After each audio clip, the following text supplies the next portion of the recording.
say make money, money, make money, money, money. Make money, money, make money, money, money. Welcome Money makes the world go round. to Just the Tips with the Stock Jocks. I am your plucky acting host for this week, Gordon. How are you gentlemen doing? We're doing good. Doing good. Living the dream. You look like shit, Brucey boy. You look a little ragged. It's been a long week. You got the guns put away. You're not wearing a hat. Your hair's flopping everywhere. I know. The Man. grays are coming in. I'm The glad key there's is no, you have your hair. That is the key. That's hard to That's recover true. from. What is that room that you podcast from? What is that room? It looks like a basement room or something. This is the office. It's like upstairs in the office above the kitchen. So Now, do you look out? Do you look out over like Martha Stewart's like horse farm next to or something? Don't you live kind of up near her? Don't you live next to Pitbull? I think you're next to Pitbull, right, Mr. Worldwide? next to Pitbull? Yeah, aren't you in Mr. Florida? Mr. 305? No. No, it just overlooks like another suburban house, man. I'm in the middle of like a suburban dystopia. What? Like I won't give away where you live, but I used to work for someone that lived there, and yeah, she was like neighbors with Martha Stewart and had a horse farm, and yeah, we'd go there for like offsites. I'm definitely not in Martha Stewart's neighborhood. I think you're more like Euphoria. Like you're more like the dad from Euphoria, right? I'm closer to being in Snoop Dogg's neighborhood than Martha Stewart's. I'm pretty sure Snoop Dogg lives somewhere nice these days. I don't know. You saw that he sprinted 200 meters? I thought he was gonna die, man. Oh yeah, I didn't actually watch it. I saw his time. It wasn't too impressive, but he's also what, 54 or something? Yeah, he did it, man. Though he did better than Biden. Speaking of old age, you guys catch the debate yesterday? It was a rough 24 hours. He was a little sick. He was a little under the weather, Mr. Biden. Yeah, I did not expect the long Snoop Dogg short Biden trade to play out in the last 24 hours, but it did. But yeah, I thought that was the worst presidential candidate performance in history. Like, you're not the only one. You know, I thought the mic off was actually going to hurt Trump, or was going to help Biden and hurt Trump, because like his signature move is interrupting everybody, not letting them talk. But it actually like kept the crazy in for Trump. I think in a lot of ways made him seem sane and allowed Biden to actually talk and show off, that he's like 81 going on 95. Trump didn't have to say anything. He just had to sit there and watch Biden self-destruct. Yeah. Like he literally just imploded. Like he didn't have to do a single thing. He could have just sat there and said, I'm not going to answer any questions. And Biden would have just imploded on the screen in front of everybody. How much lotion did David Sachs consume watching that, dude? He was proud. When's our fucking fundraiser? Who are we doing? RFK's doing like the whole podcast circuit. I mean, he's like doing like comedy. We could probably get RFK. Robert, if you're listening, we will give you a platform. Listeners are big time voters. They're in several states. I have a hot take on the debate coming out. I actually think the Republicans are like a little bit worried because Biden was so bad that like the Democrats are actively going to try to find a different candidate who's inevitably going to be stronger than Biden. Gavin Newsom, like the baby. best thing that could happen. What's that? No, Gavin is the worst. What? Look at the state of California. Oh my God. What? Could it get any worse? What? Taxes. He's gonna get all the tech pro money. What are you talking mental about? disease. You can just like wildfires. Right wherever you want. Could it get any worse? It's libertarian paradise.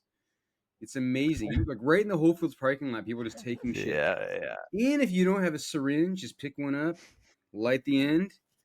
They're everywhere. They're all over the ground. Right by my favorite hotel, the Cliff. I mean, he's got to be better than Camilla, right? Yeah, definitely. The funny thing is, the resonates. I think NVDA is dragging down, but like the stock market didn't rip. I think conventional wisdom where it would be like Trump's good. You ask David Sachs, right? Like Trump will release the animal spirits, and like the economy will be cured of Bidenomics. This is, the cure, and yet the stock market is just like non-event. Sorry, NVIDIA's I think Trump's correcting. already All winning in the good. poll, so it's already assuming that outcome. So you got to dissuade them from something different. God, at the margin, though, the probability of a Trump victory went up last night, presumably, right? So Oh, I huge. don't know. It's interesting. I think the thing is with Trump, we'll have I think more economic stability and less global stability, and with Biden we'll have less economic stability and way more global stability. So it's like a horrible trade to make, but I mean, Biden's been fine for the economy. I think the biggest threat with the Democrats in power is the tax cuts get rolled back, right? And so the tax cuts, if you remember when Trump did them, was a huge boon to the stock market. Yeah. But those expire this year, and the question is, do they get renewed? And I think if Trump's in office, absolutely. If Biden's in office, it's more of a question. I don't know. I just think we just should go to 300% debt to GDP like Japan. Like we got a long ways to go, man. Just keep the checkbook open. Just keep making it rain. The Tootsie's Make our kids pay for this. You know, helicopter it's all right. Biden. The machines will be doing all the work by then. It's fine. That's right. AI is going to fix all of this. Oh yeah, that's right. I forgot. Just smear some AI all over it. You know? That's where I'm a fan of inflation. You know, you inflate your way out of debt. You just kind of, spit some AI on that thing. Know what I mean? Man. So Gordon, what are we talking today? What's the main event? And were we and what is this podcast even about? I don't even know. Oh yeah, well, glad you asked. It seems like it's political hour right now. Do a disclaimer. We didn't do the news break. We should have probably done that. He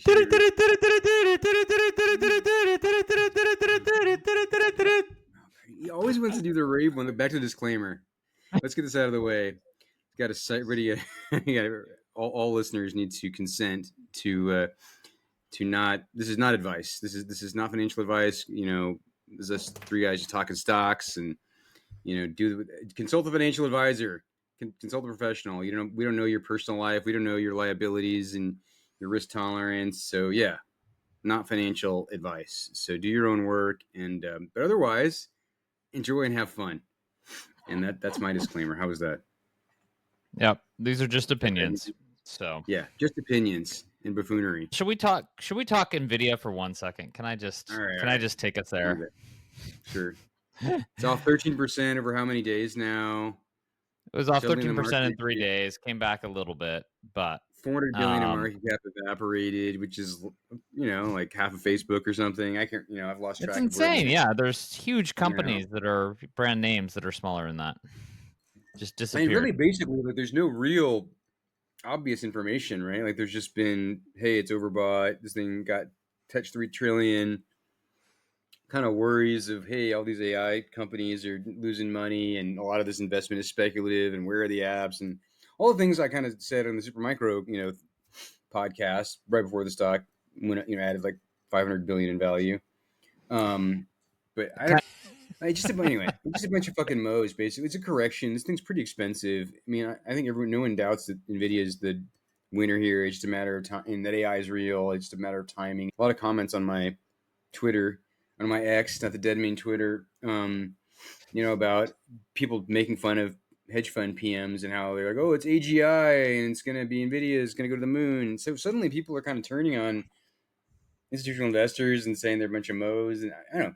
I just feel like qualitatively there's a bit of a sentiment change. It's very backward looking, right? Where were these guys 4 days ago?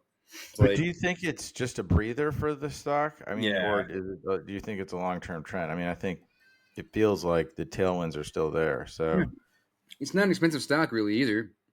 It's a highly valuable stock. That's what's confusing, right? Became the most valuable company. Was that 42 times next 12 months earnings at this point? But like on not that crazy a growth, right? It's like on 30% growth this year and 13% the following, and it's just like after they just did 262% or something close to that. Like LLM models are doubling every 18 months, and I still am super worried about the bottlenecks around electricity, and people have been saying that now for I think 6 months. Stocks are actually some of the highest performing this year on the back of that, right? Yeah, makes sense, right? I mean, utility and suddenly the sell side utility analyst is sexy, right? People give a shit. Like that was like the least sexy sorry to Mr. Fremont, other folks that I know that were in utilities, various various banks, but it's like highly regulated. They have to get price increases passed along, blah blah blah. So like to buy electricity stocks is kind of speculative, right? Like you're banking on them getting price increases passed through years from now, or that they can add capacity. Like just a lot of things. So yeah, it's kind of crazy. It would make me think that the solar plays would do better, which is something I've been into, but I got smacked around this week with SolarEDGE. I don't know if you guys have ever looked at that stock. I like to edge SEDG. sometimes. Is that what that is? Is like edging in the sun? It's an inverter. It's like the best part of the solar kind of supply chain, if I would argue. But it takes your current from like, what is it? I'm going to mess this up. One DC voltage to to another. AC, or am I DC messing to up AC.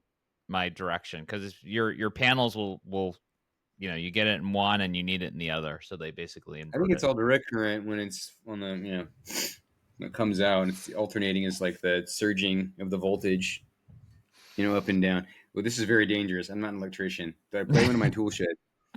So anyway, what's the story? Would you buy this thing? Should we? Yeah, should we so I was a early investor in this thing. Bought it originally at like $27 and went to like $280. So I had my 10 bagger. I was sitting there smiling away. Over what time period? I was probably, I want to say I bought it in like this is just off the top of my head, 2016, somewhere in that time frame. I have to look at the chart. Still, maybe even a little earlier than that, bagger. 2015, 2014. And then, yeah, I mean, like 2021, you were hitting 280.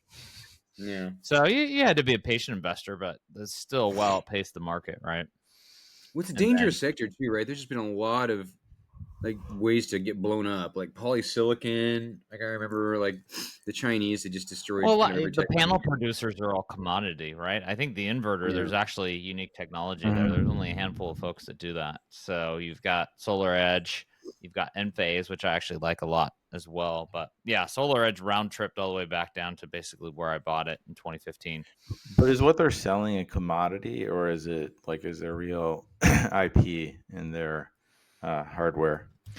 Yeah, I believe there's real IP in the hardware, right? There's not a ton of competition, right? That's out there. I think Tesla in their solar product created their own eventually, but they had been buying from the large suppliers. SolarEDGE is like much more European. They have more European exposure than their nearest competitor, Enphase. They tend to like not be as friendly for residential, though you can buy them for residential. They have larger units and they'll do like one unit for a whole deployment, whereas like Enphase is microinverters, so they'll do it at each panel level. So if you're a homeowner, like you have to make room for the SolarEDGE, this big inverter, but you only have one.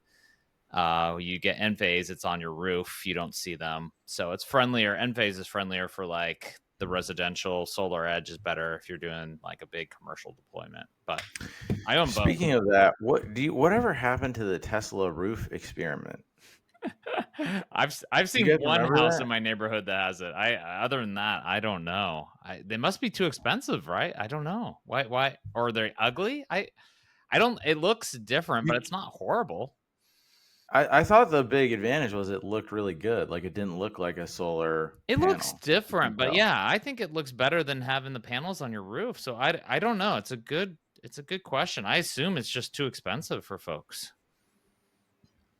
We looked at solar. We talked to Tesla. I haven't rolled it out at my house, but I don't feel like they pushed it hard because like we've got a new roof. I wasn't ready to replace my like roofing, so. Well, back to this edging activity that you like. So, is this why is it blown up? Is there a good compelling reason why it's temporary? I mean it's kind of like your old semi. I mean it's when rates went up, right? You had a few things that happened in the solar industry, right? And so rates went up for one, and I we should do a deep dive on this at some point. I haven't I need to dust off my solar knowledge, but rates went up, which killed a ton of people finance these things, and so you can finance your projects. And so when rates went up, whole solar market slowed down. Two, at least for like particularly Enphase, like California cut back on being able to sell back into the grid and what the kind of rates you could get. So that also hurt, as California was one of the biggest markets in the US for solar. And then just general, I think, economic growth right across folks has slowed down. And so you've had a glut of inventory suddenly in the market. But it's kind of your old fashioned, like, if you looked at the semi market back, call it like 15 years ago, right? Of like producing, you have a boom, you produce a lot, suddenly the market slows down, there's a glut, you got to work through it. Semi stocks were like as cyclical as you could be, right? And if you bought them in those downturns, you usually did well when the market bounced back. And so if you really believe like the Fed's going to cut here, I think there's a really interesting opportunity that this glut will be worked through. These stocks will be valuable again, but their pricing has fallen. One of their like customers, went bankrupt. Small customer. It was like 11 million. They owe SolarEDGE like 11 million. SolarEDGE also came out and did a financing. They have a 2025 convertible that's coming due, so they replaced it with another convertible. So some dilution to the stock there, but it really plummeted. I mean, it was down 20+% on the day, went down another 5% the next day, so almost down, call it 30%. I think you buy at these levels, you'll be happy if you can hold your nose and go. But they are burning cash right now until this glut is worked off. So they got 1.5 billion in cap, and they're doing like $200 million quarters. It's like $800 million run rate. So yeah, it's cheap on a revenue basis. So yeah, they're definitely priced like they're losing money. And then, yeah, it's kind of it's the small cap, The long run, value. I mean, I think solar is here to stay. People are going to push, deploy more and more The real solar. question is, like, is this? Well, yeah, but you can say that about any shitty solar stock. I mean, as long as First that's Solar is true. doing well. First Solar is doing well, and the whole AI, bringing it back around. Like First Solar is actually doing okay recently. On they're claiming they have some sort of AI push on all the energy that's needed servicing data centers. So if you believe that solar can play a role in that, as well as rates coming down, like I think you could have a turnaround sooner rather than later. I know Brucey likes this space as well, but Yeah, I do. We'll come back to it. But first, we need to spend some time dismantling the Shopify. Yeah, do it, George. All right. As usual, usually the customers, you're going to give us a little bit of teaching. I will warn you guys, like I went a little overboard on the amount of slideware I did here, because I love it. I've got a lot of passion for To be clear, shop. you own this thing, right? You own like a couple % of this company. Yeah, as a full disclaimer, I do own Shop. I bought it in 2022 when the whole market tanked. They took it particularly hard on the chin. And so it's bounced back, but it's definitely a volatile stock. It's the glory hole of Amazon, right? I wouldn't put it that way. It's I like to see glory hole as many times as I can. We get like a royalty from the glory hole. Royalty. If only that would improve our revenue astronomically here, which is currently at 0. Hey, we look like an AI startup. Bring a lot of cash. All right. So talking shop is what I called this. I know. Pretty creative. You guys Could have gone with shop till you drop. I mean, that's just as creative, but I came up with something along those lines, but we will save it. Well, yeah, it sounded a little more on the bear side to me when I said shop till you drop. So anyways, Dropify. Dropify. All right. That's good for the short. So anyways, so here's my AI generated image of my prompt engineering maybe needs some work, but that's one of the worst AI images I've ever seen. Oh my god, it's like a New York magazine. What the fuck is? It's a guy looking at like his perfect business, his perfect store. So like inside the store, the shelves are full, it's beautiful, and there's like some clouds floating around inside as well. That because guy he's looks like he's dreaming gonna about rob his a dream bodega. business. Like, what is this business? I didn't even notice the clouds. There are clouds indoor. This is like This is perfect AI. This is, credit to Runway .ai in their free account. But anyways, yes, I did try several prompts on this one, and this Dennis is the the best. Menace's dad is buying condoms. That's what the title of this is, right? Like, Well, whatever your perfect store is, let me Ward's tell you what about my to get- perfect business looks like. It looks like something that's a recognized market leader, has a subscription business to it, aligns its incentives with its customer success. So instead of being, having to jack prices on their customers who scream and yell, they actually make more money when their customers make money. Operate in a huge TAM market that's large and growing. And they have a history of being able to innovate. And Shopify checks a box on every one of these. They're a recognized market leader. They have a subscription business. They also have a payments business. So as people do more commerce on their platform, they get more and more money. Their TAM is humongous. If you think about e-commerce and the other areas, they're expanding across outside of e-commerce too, to actually physical commerce. And they have this great history of innovation that you just don't typically see in a company of this size and this maturity. They keep rolling out great products. Here's another AI generated image that I like, other than one of these hands is a little funky. Is he going up the hill or down the he's hill? going down the hill. His snowboard kind of disappears. So for our audio only listeners, it's a devil riding down a hill on a snowboard. And the reason I chose this image is because where Shopify started was originally Toby, the founder, and some of his friends wanted to start a business around selling snowboard equipment. And I think it was called now I'm forgetting the exact name. It was like the devil snowboard or snow devil. That's what it was. So here's my prompt for snow devil. But yeah, It sounds dirty. Yeah, well, snow devil. I gave my wife a snow devil. The original before we were website married, still and now sounds dirty. Sounds very dirty. But out of that, they saw what a pain it was to kind of stand up all of these, digital assets and create a business. And so, for fun, he started coding and creating a platform that would help other people do what they were trying to do with a snowboard business, and hence Shopify was born. Here's just a quick snapshot of Shopify. This is from Capital IQ. I just took one of their generic screens, but to give you a sense, they did fantastic in the pandemic when, everything went from physical, there's a big push to digital. Everyone needed a platform to launch their digital presence. So in 2020, you saw this platform, it grew 85%, about $3 billion in revenue at that point. They were spending a fair amount of money, and that's kind of been one of the knocks at times, is this is a company that has spent aggressively, but they've had aggressive growth. And so they followed up the 85% growth with another 57%. And then in 2022, as kind of the market fell, rates went higher, that 57 went to 21. And then last year they did 26%. And they're expected here kind of going forward to be more in the low 20s. And so it's kind of normalizing with the rest of the market, but it was a real hyper growth company. So over the last 12 months, they're about 7.4 billion in revenues, call it 600 million in EBITDA. On that basis, they support a market cap of 85 billion or an 81, call it 82 billion enterprise value.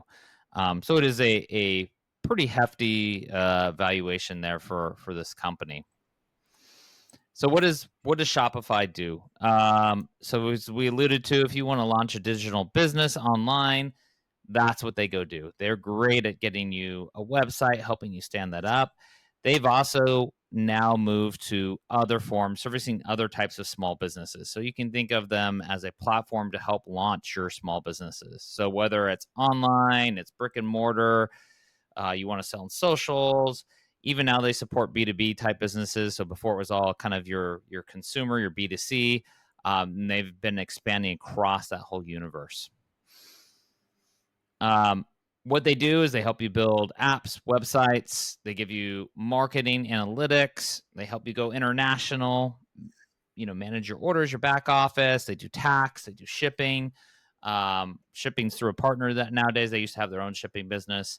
But really, it's everything you need to really get your business up and running in a modern way. They've historically been known for small brands. I put up here some of their kind of logo soup, as I like to call them, of brands that they service. And there's a lot of well-known brands on here that would surprise you that use their platform. So it's not just the small companies now. You have things like Spanx, you have Nestle, Lord and Taylor, Heinz, division of Nike, Mattel. Mr. Beast uses them. There are well-known brands that are coming to their platform. Can you just give us the really dumbed down version of what exactly their platform is doing for people? Yeah, I mean, these are some of their products. Like, so they're, they'll tell you, and again, these are all kind of from their investor day slides, these early ones, but it's, they help you launch a digital presence in the very first place, right? And so it's that website through the checkout experience. They help you run your business. They have things like payments. If you need to take a loan, they have capital, things like that. They help you launch on the social, different selling platforms. So that can be like fulfillment, like logistics, like if you have like drop shipping, like all that back end shit, or is it just the so they also have integrations there. So they used to have a business. They had acquired a business, gotten into that. They sold to Flexport. So now Flexport is like their big go-to partner on that front. But yes, they also help you with the drop shipping as well. So it's really kind of end-to-end running an e-commerce business. They've also launched things for physical. So they'll compete with, they have a POS terminal that they sell. If you have a physical presence, payments through that same system. So they're competing with folks like, for example, Block or Square in that regard. They're more traditional, like folks they would compete with would be like a Wix or a GoDaddy that also help you launch like your website and kind of an e-commerce site, or BigCommerce is another one. So it'd be very similar to those types of shops. This is another view kind of by function of what they help you do. So a lot of the things we mentioned, I think some of the ones that maybe we missed are like marketing. So they help you email your customers. They help you segment your audience so you know who to send those emails to. Hey, I'm having a sale on if you're Gordo, I'm having a sale on cheese puffs, and so I want everyone who's bought cheese puffs in the last year to get my special. So they have tools. Cheese puffs and vibrators. What's that? I wasn't gonna go there, but but principally though, there's two different businesses they have, right? One is they have kind of a subscription service that's right here, that's based on people signing up, and then two, it's merchant solutions, which you're showing here as well. But those are their two kind of principal business exactly lines. So I kind of talk about it in terms of the revenue model. So yeah, they do have a subscription plan that starts as low as $5 a month if you're a small business just getting up and running, all the way up to like their premium plus plan, which starts at 2.3K, and then have other fees on top of that. So if you look at their subscription business, it's not the majority of revenue, which I'll share here in a second why, but it's 26% of the revenue, but represents 41% of the gross profit. So it's actually a more profitable piece, at least by the traditional metrics. And so you have 81% margin there. The merchant solutions is more kind of the big thing there, is really payments more than anything else. So if you're using their either using them as a checkout page and using an external merchant, or they have their own payment solution and they're processing it, they take a cut of that, just kind of like traditional payment processors do. Beautiful business, right? And so that's where I mentioned up front, being aligned with their customers. They want to see their customers improve checkout, do more and more business on their platform. That's a lot of their marketing. That represents 3/4 of their revenue, but there's a lot of pass-through revenue. So they're showing a lot of their customers like that process payments through them. That's showing up as part of their revenue. And so the gross profit here is lower. It's a 40% margin business, or almost 60% of their gross profit. So it's definitely lower margin, but it's misleading in that that revenue really isn't theirs, but the way the accounting works, they're recognizing that as part of their revenue, but at a low margin. But isn't it like, as you look at this business, as you look at the mix between subscription and merchant solutions, which are effectively transaction fees, this looks like more of a payments company than a commerce company. Like commerce looks like kind of the mousetrap to get people to start paying, and that's where they're actually monetizing most of their business. I mean, if you look at, that's why I kind of put, at least on this slide here for our audio only listeners, that's why I put the gross profit percentage on here. It's 40-60, right? I mean, they are complementary to each other, right? One leads to the other. You get a subscription, you build your digital presence online, you have the checkout page set up for someone to buy online. And then they're ready to help you transact, right? Your customers transact. And so they benefit on both sides of that. But it's 40-60 from a gross profit standpoint, 40% subscription, 60%, call it payments, merchant solutions, as they call it. So it's not that lopsided when you look at it from a gross profit standpoint.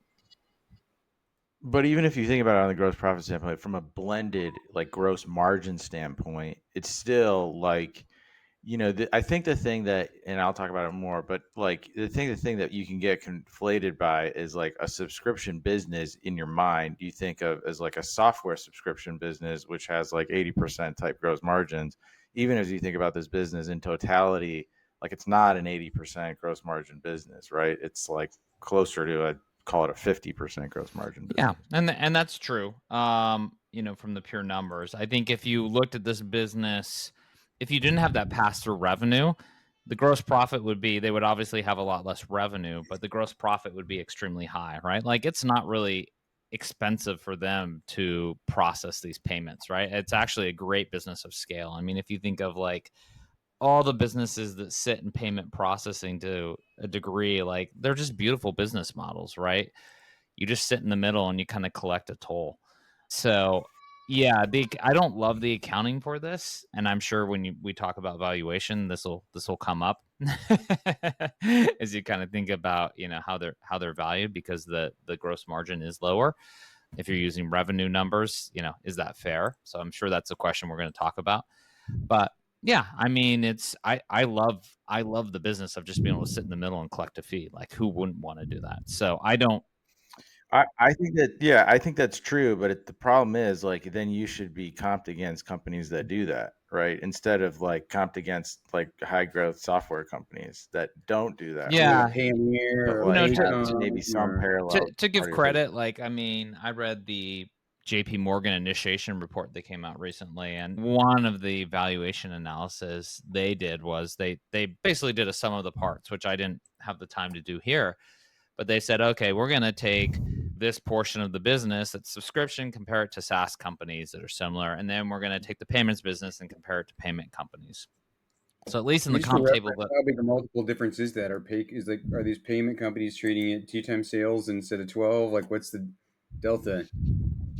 yeah, I mean they tend to be lower multiple. Depends which ones. There are some that are pretty high multiple, but yeah, it's because that revenue and the gross margin are a little different. So I think it's a fair way to look at the business. So my bull summary here up front that I'm going to go through is, that was kind of the intro to the company. They've got a massive TAM to go after, right? So boom, check mark. I love investing in market leaders. Like these guys are a clear leader in their space, and so invest in the best. 3, like they have an impressive history of innovation. Like they just keep rolling out more products that they can sell into their existing customer base. And I always like this saying. Some people have disagreed with me on this, but it's really hard to sell new things into new friends. And so like what you always want to do is you either want to have one of those variables, be what I'll call an old. So either you're selling new things into old friends, which is what Shopify has had a lot of success doing. You keep leveraging new products on that your same customers keep buying. You scale much better than trying to find new customers. Or you sell old things into new customers. And so they're kind of doing both of those. They're not trying to necessarily do that. So that innovation engine is really working well with their existing customer base and landing them new customers too. Ability to leverage AI. I kind of hate this one, but I put it on there because I see so many AI plays in my day-to-day job, and I think most of it's BS of oh, we're going to use AI and it's going to open this up. I actually think they have good use cases for it. Evidence that the model scales, and so they've been seeing more scale here, and I think there's a lot of scale that can come. And then we talk valuation. I think it's not necessarily a cheap stock, but they're definitely going after a big opportunity, and so I kind of try to think about it in terms of that size of that opportunity. So massive TAM. This is kind of the headline for the slide is "Wow, that's big." That's what she said. I'm sorry, what's their revenue right now? So they're doing how much? They're going to be in the 8 billion range. They're 7 to 8 billion right now. So this can be 100 times bigger. Okay, I got it.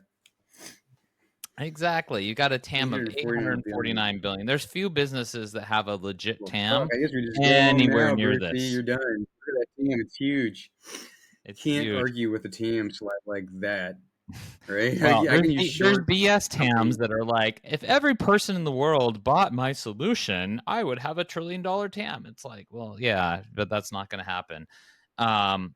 Here, I mean, I think it's a more realistic. So what about the skew here of like, is this a big SMB company?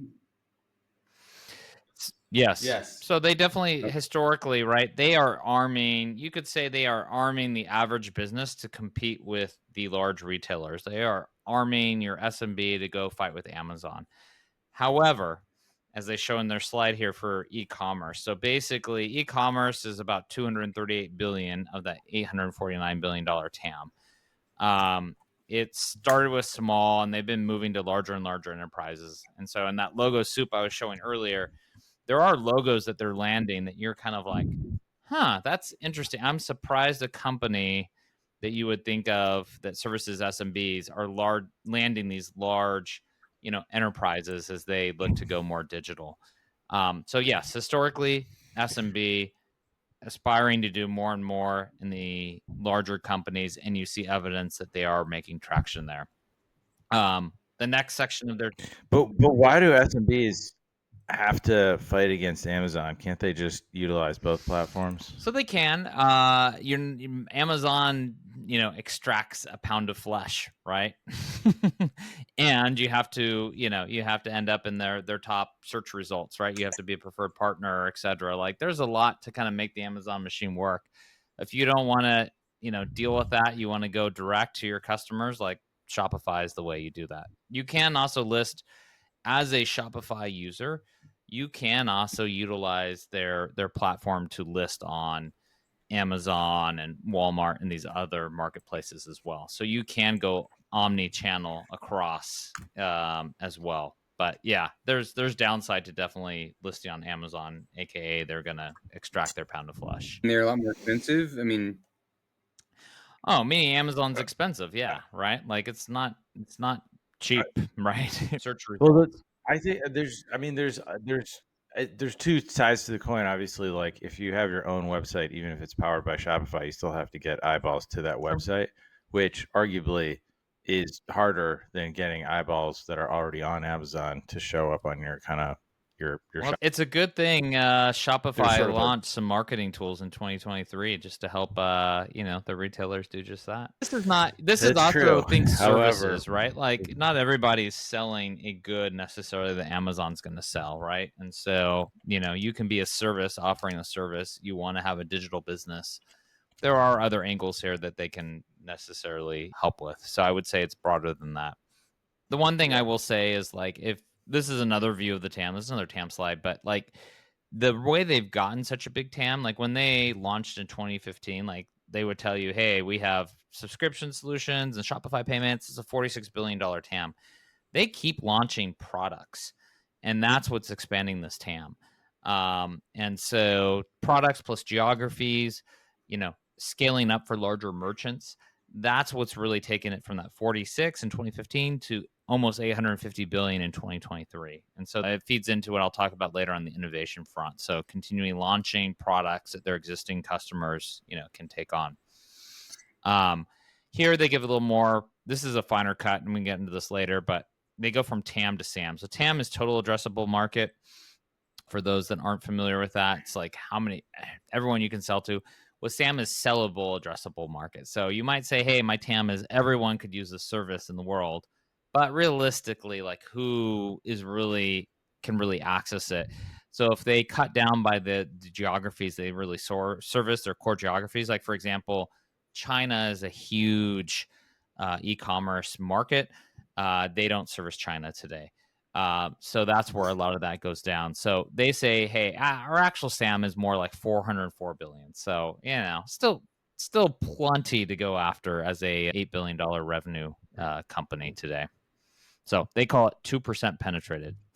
One of the things that I look at here as well is you look at those numbers. It's based on an e-commerce market that is still growing, right? E-commerce is still a minority of actually commerce that happens, So in North America, which is the most penetrated market outside of China, you have 15% at the end of 2023, or at least that was what was expected, according to eMarketer. And then you have, anywhere from 10 to 11% in the other major geographies across the world. So it's still a tiny part of commerce. It's continuing to grow. Obviously, 2020 was a big bump for that, but you're still seeing that expand. And so not only is it a huge TAM, but it's a TAM that's going to be growing on top of that. By the way, EMEA sort of sticks out there as kind of sucking in. I'm kind of wondering what's going. Is that Russia? Interesting. Yeah. Basically, everything's up to the right except for Europe. Yeah, I mean, Europe is still grown. If you look at Europe, it's been flat since 2020, right? But they went from 7-8% in 2018, 2019 to, they've been 10-11% here in the last couple of years. So I think Europeans like the presumably they're sort of growing in this market, right? Yeah, absolutely. And I think there's arguments for over time they'll be like the North America. North America tends to lead, right? And so you'll see more and more that goes through that. It'll never be 100%.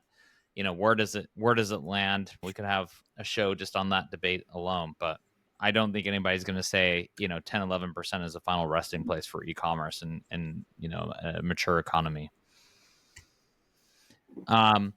This slide I fit in here, but it's just showing kind of how their customers have continued to grow. So they don't share an NRR number, and maybe this belongs a little bit more in financials, but it kind of speaks to as they launch products and they continue to grow, their customers are spending more and more and more with them. So they map out their customer cohorts here, showing everything from 2015 all the way to 2022. And you see these actually inflecting up. So it's not just a straight line, but it's accelerating growth from their existing cohorts, which is exactly what you want to see in the business. Your existing customers spending more. So they're either growing with the platform, they're growing businesses, there's more volume being done on their platforms, and they're probably taking more and more products from Shopify as they launch these. So invest in market leaders. I won't spend a ton of time here. I didn't do a ton of work on this, and kind of the primary competitors that I talk about are GoDaddy and Wix. And you could throw Squarespace in there, but that's what they talk about. And if you plotted their revenue against each other, Shopify would clearly show a huge win against these guys. Though I don't think Wix is a bad company. I also just show the relative stock prices, how they perform. Not that means necessarily, you could be winning the beauty pageant of the stock market and maybe not a better business. But I think in Shopify, it's pretty clear. So since 2016, they've returned 2,400%. You've had Wix return almost 600%, and GoDaddy's down there at 340%.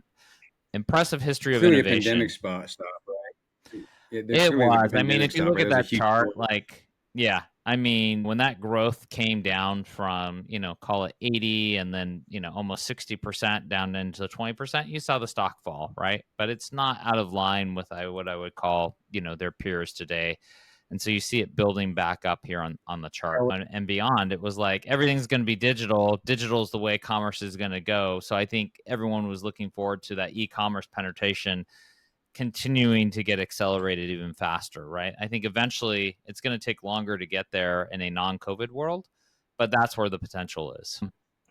But how have they performed over the last year though? Because that data looks like could be they're mid-60s the last year, basically. Like they were, or I should say, I take that back. They're kind of trading sideways. Well, they got to the 9 to 9. It's worse than that. They were at mid-60s a year ago, and then they got to like in the 90s here earlier this year, and now they're back in the mid 60s. So there were some tiers, it looks like, when they reported Q1 that could gap down pretty significantly. Q4 and Q1. Yeah, Q1 in particular, I think So they went maybe down we like can- 20 from memory, like 24% that day. On a lower guide, and a lot of that actually sat in their GMV, so the gross market value of commerce going through their platform. So it's more of how do you I would argue it's more of a how do you macro reconcile concern than necessarily like, hey, like people are spending less in general, then there's something that's wrong with Shopify, or it's losing, competitive positioning to its peers. But if the TAM is 850 billion, how do you reconcile kind of any softness in the market? It never goes in a straight line, right? Right? Like how many companies have gone up into the right in a straight line? Look at NVDA.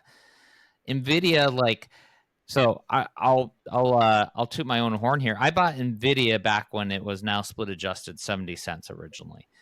And there were times, like, I held that stock. There were times when people got discouraged on it. Oh, the growth is gone. For a while, it traded with crypto. It was like, oh, the crypto market died. It went down. No one wanted to touch it.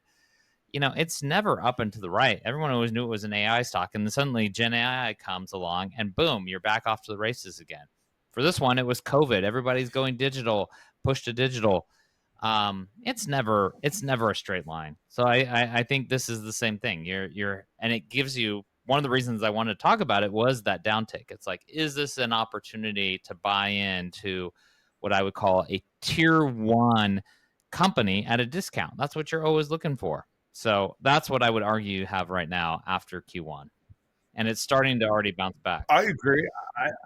I think I don't think it is ever a straight line. I think that's right, but I think there's like overall trend lines that you can look for in a business over time, right? And I think like this stock has traded roughly flat for the last year. This is like a market that continues to gain steam. Like I think if you look at like certain time periods, you can say, yeah, it continues to perform. And if you look at other time periods in isolation, maybe you'd say it wouldn't. But if you do have a company that truly is like the beneficiary of so many tailwinds, it should eventually start to break out. Or right. Maybe there's other problems like margin compression or competition. Look at the trend line from the lows of 2022 up. That is a clear trend channel going up, and it's rocky. I'm looking at the trend line from the highs of 21 down.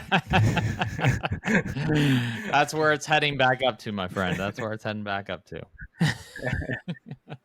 So here I have a list of, 20 different products they've launched from their original launch of Shopify payments in 2013 all the way through 2023. I would argue they're more of a platform company than they are like a point solution. And there's a much bigger market cap. Like your platform companies today are Amazon, Google, like those are platform companies. And they're proving that as they roll out these products. Like it's just so easy. You come for the main attraction of launching your digital business.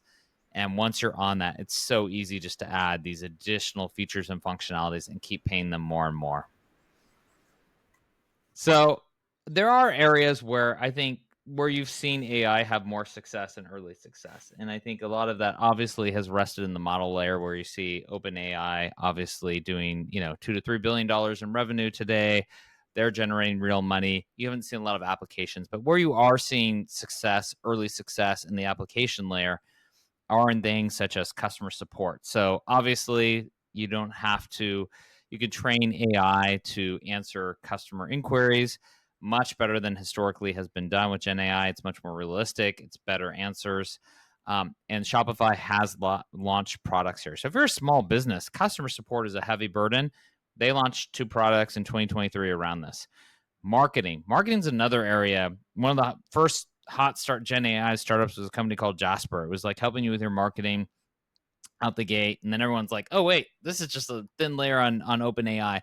But it is a real area where people can benefit. Like you can create marketing assets much, much faster, whether it's like the wording that you want, an email going out the door, an image that goes with your marketing asset. The time is cut down dramatically. And then just in general creative work. And so I think, you think about building a website. Well, suddenly you can build it with AI. It becomes a much faster exercise in getting up and running and lowering the friction here for the platform. So I actually think like the things that they do, they've already launched the customer support, but the other things they do are fast follows that actually AI is really usable for today. So that's why I believe there's a lot of opportunity here. And right now they're just including that in their existing subscriptions. It's something that they can monetize further in the future. But it's going to help with customers and attracting new customers. So I am a big believer in those types of use cases for AI like today, as opposed to a lot of other things that AI is not really delivering on.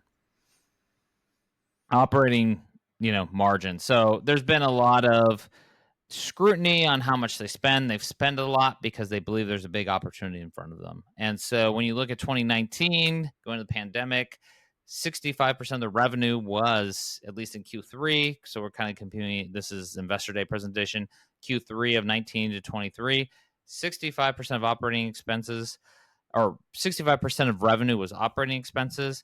You look at that 4 years later, Q3 of 2023, it's only 45%. So they've dropped 20 points. That's massive. You don't see businesses drop that much that fast.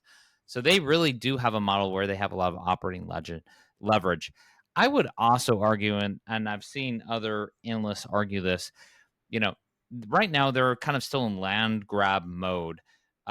There is, the dirty secret of all these companies is they land grab and then they raise prices on you. And so, like, ultimately, I think they are underpricing their products, and this is going to be something that they still have that lever in the future to go pull. But right now, it's like, let's go spend, let's land grab. One of the negatives of this last quarter was people were, disappointed with how much they were going to spend on marketing. They said, we see a huge opportunity.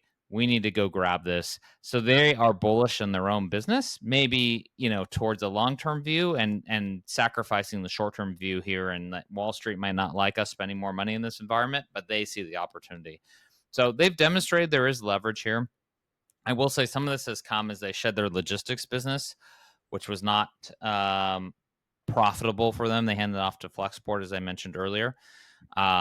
So we'll see if they continue to drive that leverage, but I really do believe the pricing lever for sure works. The marketing spend is elevated today in the land grab. So I think this is this will definitely leverage over time. Here's a table from the JP Morgan initiation where you see kind of just the change in OpEx. So if you go back to Q1 of 2023, they were spending year over year, they increased 25%. They got disciplined in Q2 and it started getting negative. So they were spending less year over year on that. And then they're basically flat at this point in terms of their OpEx spend. And they're continuing to drive 20% plus growth, even with that flat OpEx spend. So again, another indicator that they have operating leverage in their model today. All right. Getting to the end here so I can hand it off to Brucey. But I went through the exercise and I said, a lot of this is you really got to believe in how big this market is and what they can actually capture. And I always think like TAMs and SAM, there's a lot of bullshit in there. So I said, okay, well, let me take a haircut to that and say, like, what do I think they can actually, like, what's actually up to grabs for them? So if you look and you say, I have another chart here that I got off the JP Morgan initiation, but it shows the top 3 retail platforms in the US. So you have Amazon, Walmart, and Apple, and Amazon obviously dominates that. It's about 42% of e-commerce sales comes from them. They're never going to use a Shopify, and you can say, others won't. So when I looked at their SAM, which they said was 404, and this assumes they'll never expand to new geographies. That was their cut. They will expand to new geographies. And I said, okay, 50% of e-commerce is probably going to be done by the largest platforms. That TAM that they had of e-commerce was 238 billion. Let's cut that in half. So that leaves a SAM now of 285 million. So from 404 down to 285. And then what realistically, like they're not going to have 100% market share. That's not their revenue potential. No one does.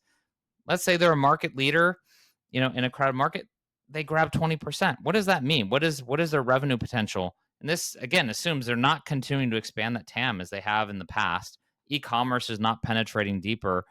There's tons of things that would say this should be bigger, but you're almost at 60 billion if they grab 20% of that. That's huge. They're at 8 billion today. There's so much growth that's potentially ahead of these guys. For me, that is more than anything like what I want to go chase and want to go buy. So unless the valuation, is completely off mark, like I'm excited about that potential to go invest in the market leader here of something so big. And then my comp table. So I've got a combination of companies in here. I've got companies, I picked some big companies that I would say are growing in the same range. Adobe's growing slower, but they do have a competitive product here in Magento. ServiceNow, Workday, HubSpot, DoorDash. Those are kind of like my comps that are growing in the same range. So ServiceNow is the fastest growing at, call it 21.5%, and you have others growing in the high teens. So that's my first set of comps. I've got the direct competitors, I'll call to some degree. So, GoDaddy. I threw Toast in there because their business model is similar, but they look at just restaurants.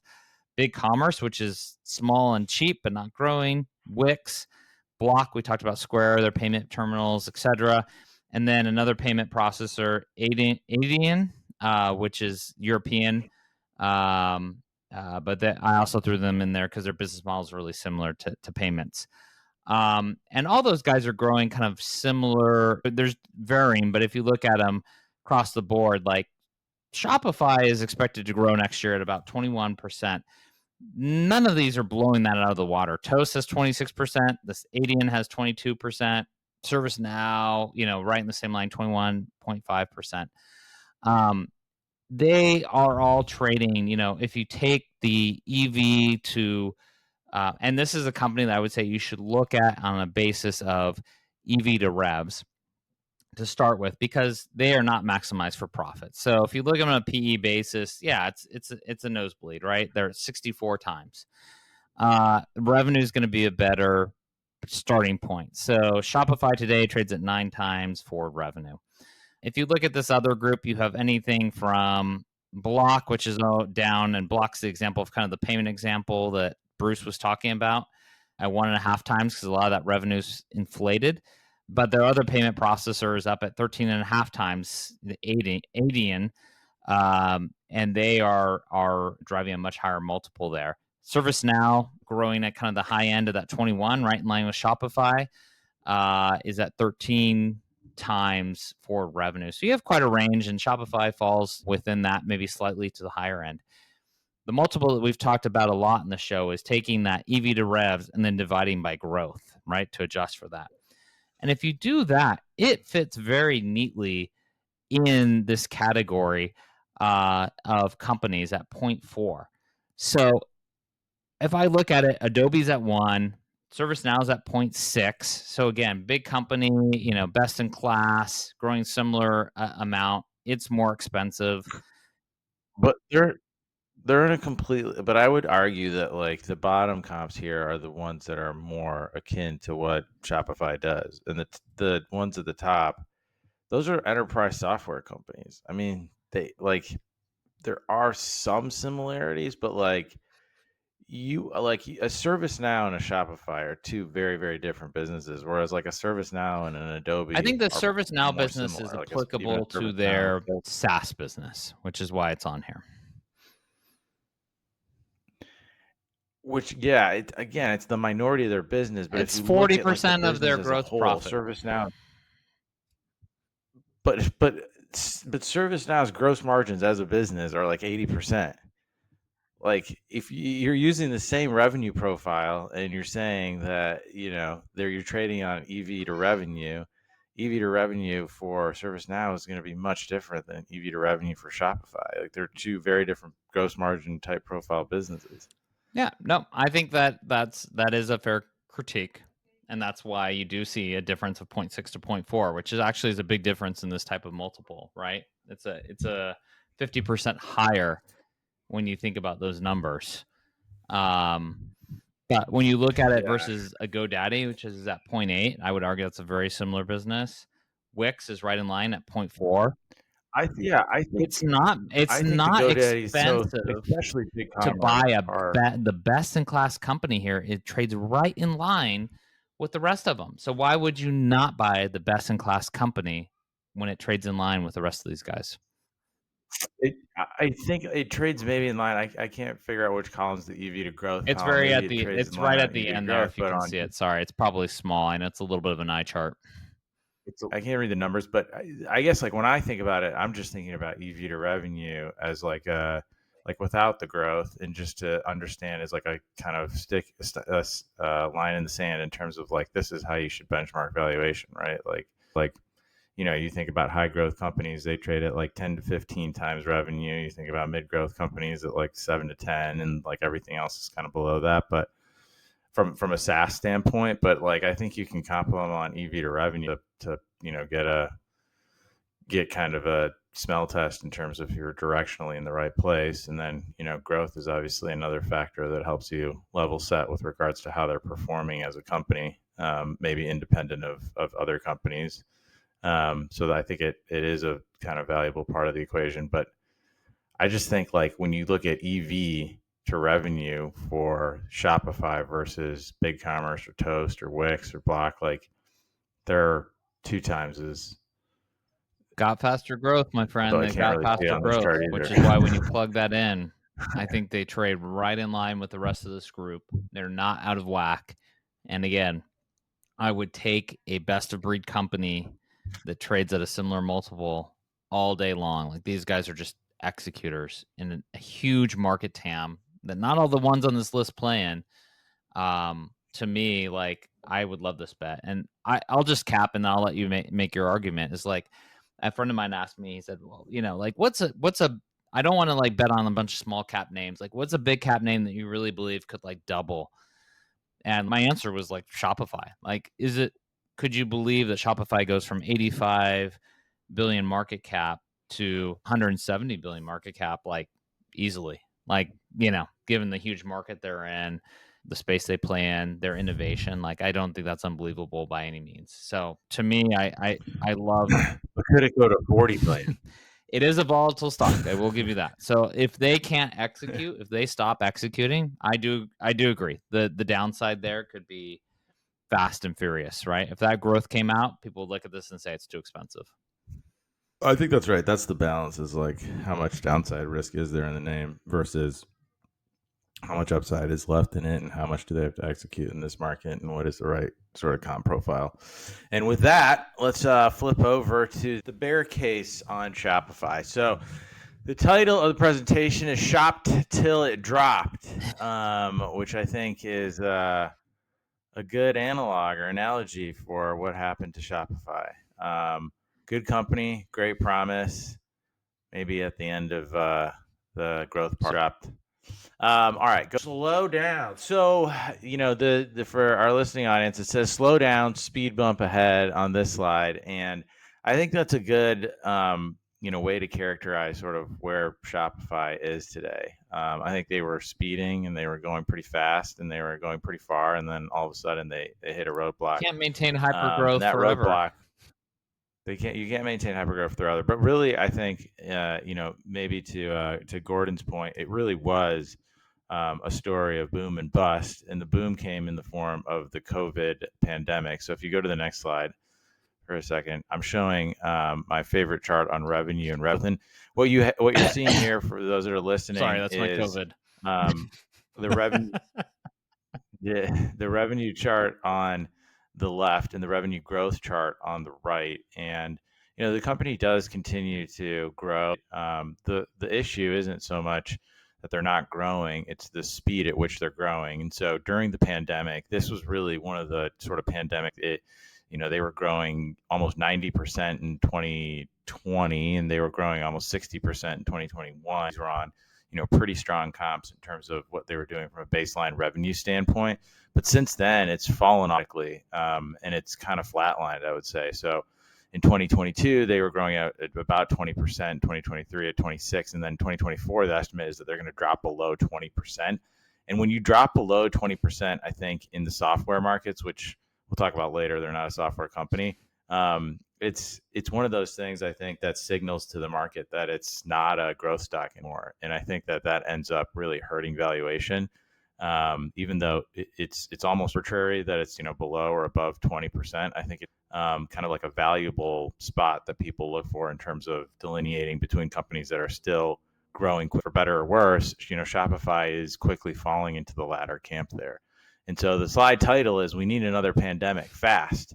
And I think that's really the only way that this company is going to rebound from kind of their hypercharged growth to their very slow growth in subsequent years. So, I mean, I've seen different estimates. It seems like maybe you picked the most bearish analyst here, but would you say what are the fastest growing? This is from JP Morgan. JP Morgan, okay. One analyst is versus consensus. I think consensus is a little higher, has it staying in the 20s from what I've seen, at least across the Capital IQ analysts that I have access to. I would say, what is the other SaaS universe growing at today? Like, is this out of whack with that market? Well, I'll talk about it later. I don't think of this as a SaaS company is the issue. I mean, the fundamental issue with the company in terms of valuation. Like, I don't think people should think about it as a SaaS business. That being said, to answer your question, I think most SaaS come down, and in fact, most multiples have come down as a result of that. So, like, specific to Shopify to say that like growth has come down, I think it's come down kind of across the board. And then there's effectively two types of companies. There's the top 5 or top 10 companies, which trade at like 15 to 20 times. And there's sort of everybody else, which trades more in line with maybe historical norms or maybe even a little bit lower than that. Yeah. No, I mean, from what I've seen, the best performing SaaS companies right now are growing around 20%, right? Like the growth has come out. Everybody's focused on profitability. No one's growing faster than 30%. I would say the best companies, though, are still growing between 20 and 30%. Yeah. Like the cloud players, CrowdStrike, Sentinel ones, like those are still growing relatively. Yeah, I mean, it depends what part of the market, but I would say at least like they're not out of line. There's nothing specific to Shopify here. It's the growth falling out is a larger part of the market, and it's in line with the market at least. Well, I mean, like it's undeniable, right, that COVID was just a massive, massive tailwind for this company in like a way that I haven't seen in any other company. And I'll show it later on in the EPS. It's so dramatic. I mean, the fall off from 2020 and 2021 in terms of what their EPS looked like is like nothing I've seen in any other company before. I mean, they were kind of top 3 in terms of company beneficiaries from the pandemic for sure. Yeah. Well, pulling forward demand isn't necessarily a bad thing. It's going to create a little bit of a rocky, but I'd rather get it sooner rather than later, personally. No, I agree. I mean, look, I think that put them on the map, right? Like, I think they would have grown a lot slower. I think, honestly, they would have been more in line with like a BigCommerce, which is basically a direct comp to what Shopify does. And, they may not have been able to get to escape velocity. They might not have been the best of breed. And so we wouldn't be talking about them today if it hadn't been for the pandemic, to be honest. Anyway, but keep going. We're running up on the clock here. So the question, though, I'm asking, and this is a picture of our friend JB from the debate yesterday, but the question is, but isn't revenue? And then if you go to the next slide, the answer is no. The revenue is not just revenue. And so this is kind of harkens back to the chart that George had showed earlier, which is a breakdown between merchant solutions, or effectively payment processing, and subscription services, which is more akin to a SaaS type business. The reality is this is mostly a merchant solutions business. It's mostly kind of a payments type business, and that isn't necessarily a bad thing. It just, I don't think people should confuse a payments business with kind of a true SaaS business. And I hear the point that George says around but the SaaS part of the business is 40% of the gross profit, and the merchant solutions part is 60% of the gross profit. I think that's true. The only thing I'd say though is, like, at the end of the day, it is about gross margin. The numbers, it's math. It's very factual. But I think it is one of those things where at the end of the day, it is ultimately going to come down to gross margin, right? Because that's what you're going to use to eventually translate into PE. And so you won't have the same earnings on a company like this that you would on a company like ServiceNow or on a company like Datadog. Like, their gross margins are much higher. They're going to be able to create more EPS on the same amount of revenue. So I think fundamentally that's why the company shouldn't trade like a SaaS company. And I'll talk about it a little bit more in these subsequent slides. But I think that, the JP Morgan report did a good job of kind of breaking out what are the different categories that this company should trade in. Maybe some of the parts is the best way to think about it. But when I think about this business, I only think about it, in one way. This is a really strong payment processing business that has a really good mousetrap for getting customers in the door through kind of a shopping portal. I mean, I would say, I think that's all fair. I mean, I would say the one thing, the payments business is led by the subscription business. And so if you believe in the subscription business, right, that's the driver that's driving the cart here. So, I mean, I would say, I totally agree. I couldn't agree more. I think that that's actually true. I mean, I think that's why, like, without the subscription business, they wouldn't have any payments business, right? It is like the subscriptions business is the head for sure. It's just the tail is 3 times as big as the head, Yeah. So. But it is, I mean, that's sort of the reality. Would you agree? I mean, I ask this as a fair question. Like, would you agree that payments businesses are a beautiful business? I mean, how they're accounted for, we can argue, but like, it's a fantastic business. Like, if you truly just said, "Hey, here's the part that we take as a fee," the gross margins are extremely high. You don't have to spend a lot to get it, and you just kind of sit in the middle, and you keep. You just take a little piece each time. Like, look at Visa and MasterCard. Like, those businesses have been fantastic. That's what they do. No, I listen. I don't disagree. I think payments businesses are great businesses, but they should trade as payment businesses, not as SaaS businesses. That's the thing. Like, they definitely are good businesses, and I don't disagree at all. So as we scroll ahead, the next slide says, "But what does that mean for value?" And we have a picture of a guy taking off a mask, and the mask says SaaS valuation. And so what he's revealing there, I think, is what the true nature of Shopify's business is. It's more of a payments type business, as we talked about. It's less of a SaaS business. If you go to the next slide. It doesn't seem like it's AI generated. He has 5 fingers. No, I just took this off Google. Eyes Wide Shut, SaaS edition. Yeah, exactly. I was trying to remember that movie. I was like, "What's that Tom Cruise?" That's actually a picture. Tom Cruise.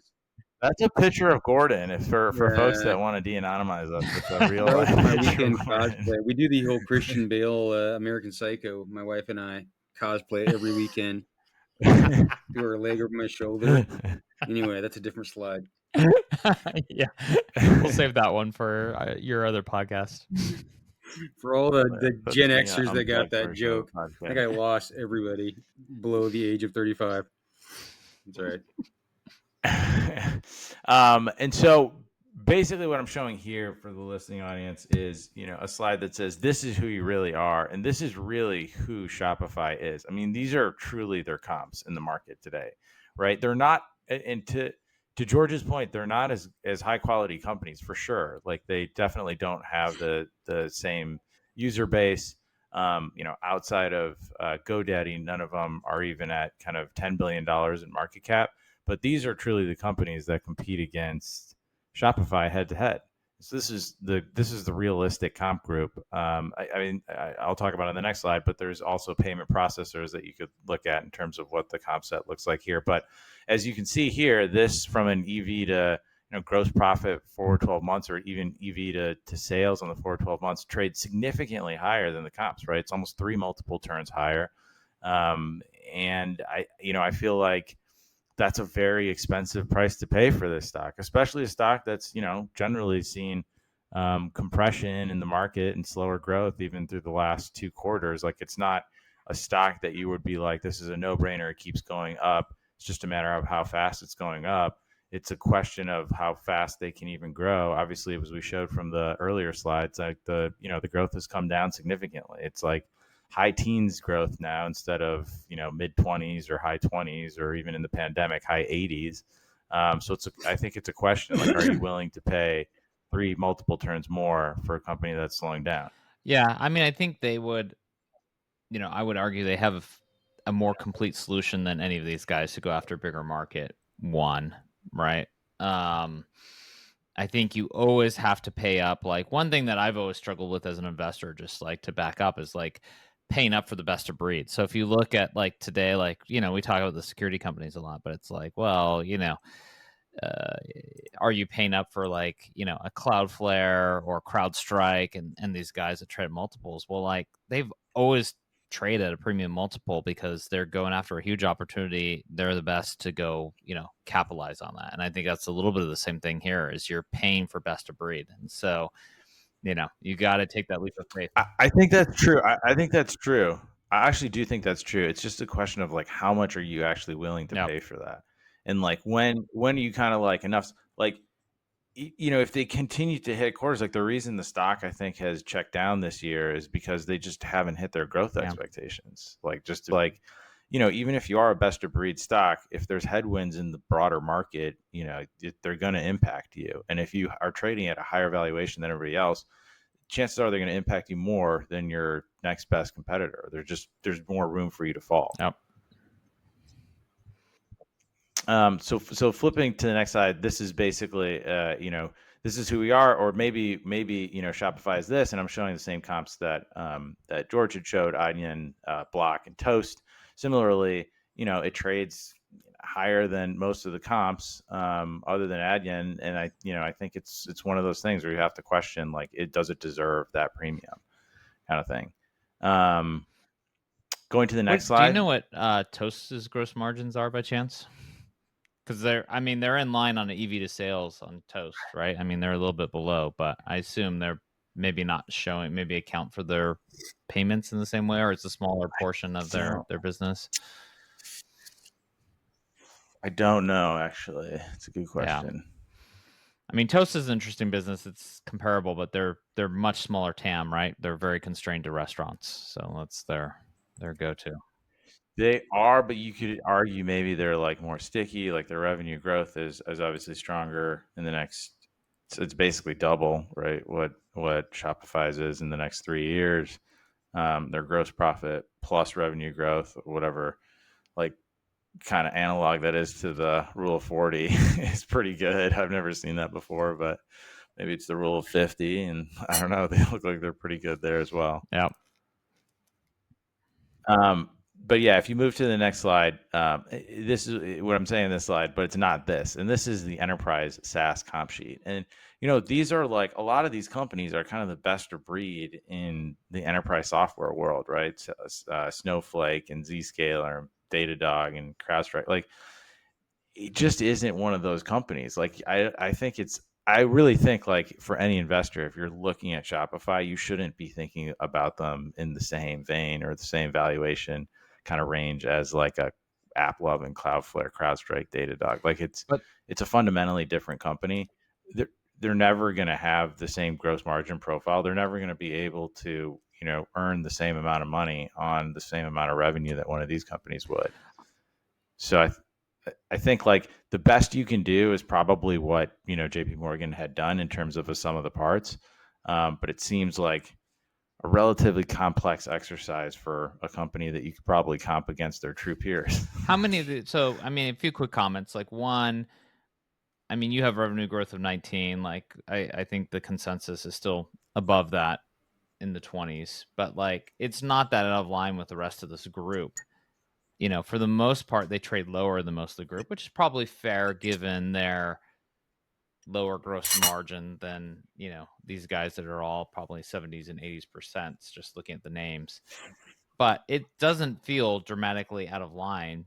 The question I would have, the other thing that we don't talk a lot about with these names a lot of times, though, is like, how big are their markets? Like, do you really think they have a $850 billion market that they are going after like Shopify is? And I would say for most of these, I would say the answer is no, you know, they not even close. And so that's also a thing to keep in mind, is just the opportunity size for Shopify, even though their lower gross margin is still much larger.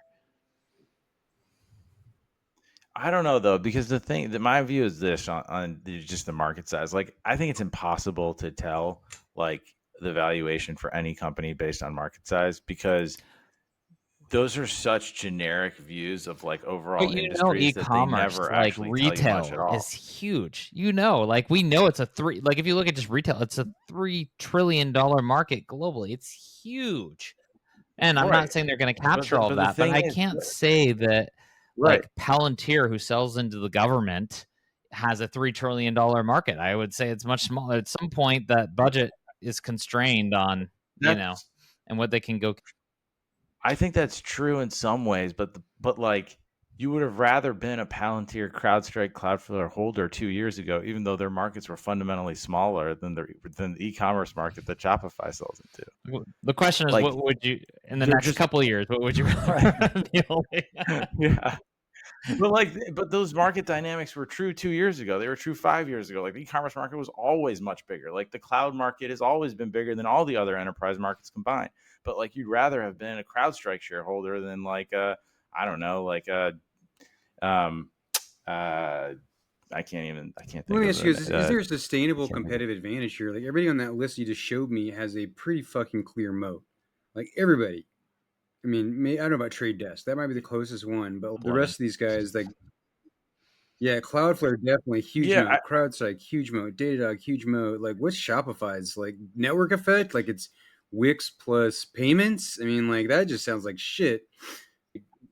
I think their moat is fundamentally smaller. I think their customer base is fundamentally different. Like they're selling to small businesses. Most of these enterprise names are selling to large enterprises. So it's just a different style business. I think over time their moat's probably gotten better, but to your point, it's not like a Datadog moat, right? Like it's you can build a shopping website off of any one of a dozen different applications today for $100 a month kind of thing. I don't know. I think it's hard to build a platform with the breadth and depth as well as they have, right? Like that people actually keep picking up and using these pieces.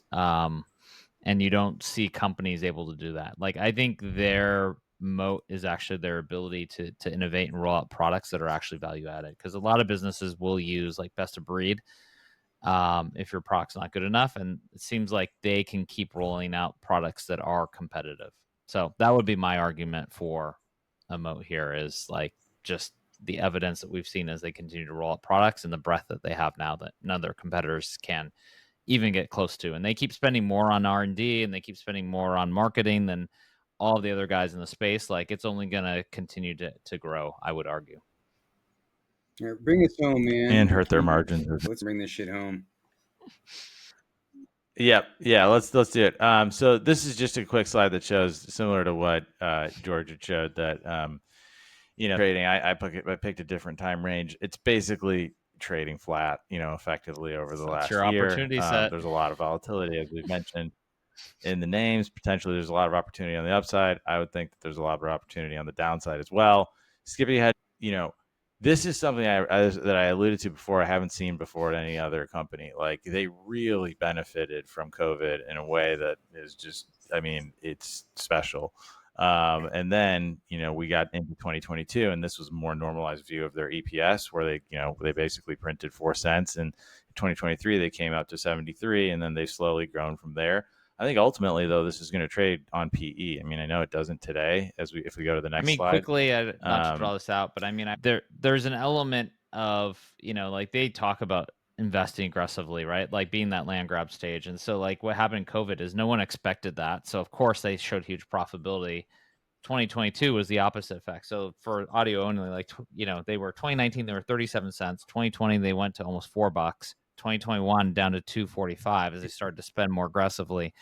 2022, when the growth came out, suddenly they were at 4 cents, because the growth, slowed. So you're trying to plan and you're trying to say, hey, can we balance growth with profitability? It's hard when your business bounces around a bit, both to the upside and downside a little bit there. So it's hard, I think, at this stage of this company to bank too much on growth. Like I think, yeah, it talks to a little bit of maybe the wild nature of retail sales. So, yep. I look at this chart and say, hey, these guys should probably try to release another coronavirus. That's what I said. That's what I said at the top. They need a new pandemic. Bat orgies at home, trying to get these things to jump, gain of function. Yeah, that's really the reality. Like this is a COVID special. I'm gonna go work on the bat orgy. Fell out of favor after the pandemic. So anyway, this is the last slide. But basically, I took George's slides and I removed all the unnecessary comps that he had added around enterprise software companies, and I put in their true comps. And as you can see on this slide, really they're very expensive. You can't value them on a PE basis. See, they do have earnings, so I put in the earnings and I put in the PEG ratio as well, and across like almost every single metric. This is not a company that's maximizing for profit, not even close today. So that's just a red herring that you're sending folks down. Well, I'm saying, well, even if you look at revenue, though, even if you look at the revenue multiple, are they optimizing for revenue? Because if they are, they're still trading 4 multiple turns higher than all the rest of the comps. So that's the balance. Like, look, I think you're right. It is a best of breed company. I think you're right. This is a huge market. I think they do deserve a premium. I think there's a lot of headwinds though right now, and just a lot of uncertainty. Like, we want to wrap up just with like our own real views. I would say, like, I'm not really a bull or a bear on this stock. I actually would just sit this one out just because there's so much uncertainty in the future here. Like, I just don't know how this will ultimately trade. If I had to pick a side, I would actually be more on the bearish side here, just because I think there's a lot more downside risk than upside risk in the near term. I think over the long term, you're probably right. They will build a bigger moat, and ultimately they'll be able to get to a higher valuation, but that could take like 3 to 5 years. Yeah, fair enough. All right, what's your real opinion? What is your real opinion there? Yeah, I mean, I'm Georgie? a holder of the stock, so I bought it at lower prices than here. I bought it in 2022, which was kind of the low. So, a little bit different, but I continue to hold it. I like it. I mean, I have a hard time with these high valued stocks, and I historically have struggled with buying best of breed, but like this is one I do really believe in. I think like it's just like they have just shown an innovation that no one else has shown. I think it's a huge market. There's few markets that are as big as this.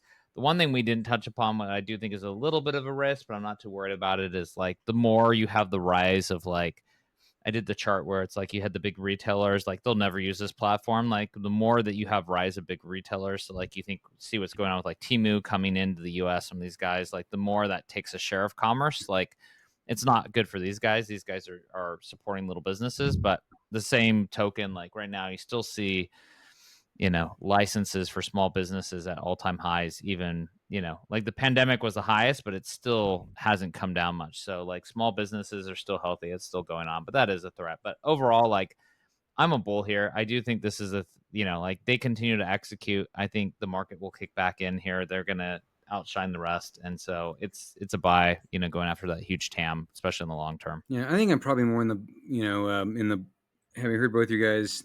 I mean, I can definitely see the argument, like e-commerce is going to be a much bigger market, and they're the kind of the leader. I just am not fully won over that they really have something particularly sustainable. I mean, Amazon became, they were the scale player, right? They were a first mover. It's not exactly the same business, but I just kind of feel like there's just like these Wix and other folks. They probably can copy a lot of this stuff, and you're paying like almost 10 times sales for basically a undifferentiated network effect kind of first mover. Not necessarily first mover. GoDaddy was. You could argue GoDaddy was a first mover, but yeah, but you're not helping your case by bringing GoDaddy as being in their competitor. I'm saying they've differentiated, right? They beat GoDaddy. Yeah, they have, but I said GoDaddy can figure that out. So I guess for me, the valuation, it just feels like it's a interesting play on e-commerce. I don't love SMBs. Economy, it's kind of a macro play. I don't even have an opinion on the macro anymore. I don't know what to think, but I feel like we've been kind of climbing a wall of worry for a long time. This SMBs, it's a very vulnerable group to this day. So anyway, I don't know. I guess for me, I would still, I just struggle with not enough moat for this valuation for me. So sorry, man. I can see your Rip Van Winkle argument. I don't love it. And I don't buy that there's all these companies are going to be 200 billion in cap just because we've seen so many get so big. I mean, like what, a dozen companies, plus or minus $1 trillion. It's like, wow. I think that we've gotten fooled by a lot of these crazy valuations, that this is just, it's too expensive. And I think they're going to have to work really hard to get to that valuation. So for what it's worth, sorry. I guess on balance, we're bearish, but with the very emphatic bullishness by George, maybe it kind of outweighs our kind of bearishness. All right. Well, so with that, I guess we'll wrap. Why don't you? I'll give the mic back to you, Georgie. Why don't you give us our usual spiel here to take us out? Yeah, well, I'm feeling kind of beat up here. I've got 2 black eyes. I'll do my best. But anyways, as we say, thanks everyone for joining us. Bulls make money, bears make money, pigs get slaughtered. Pigs get slaughtered. I don't know what that was. That was a suey.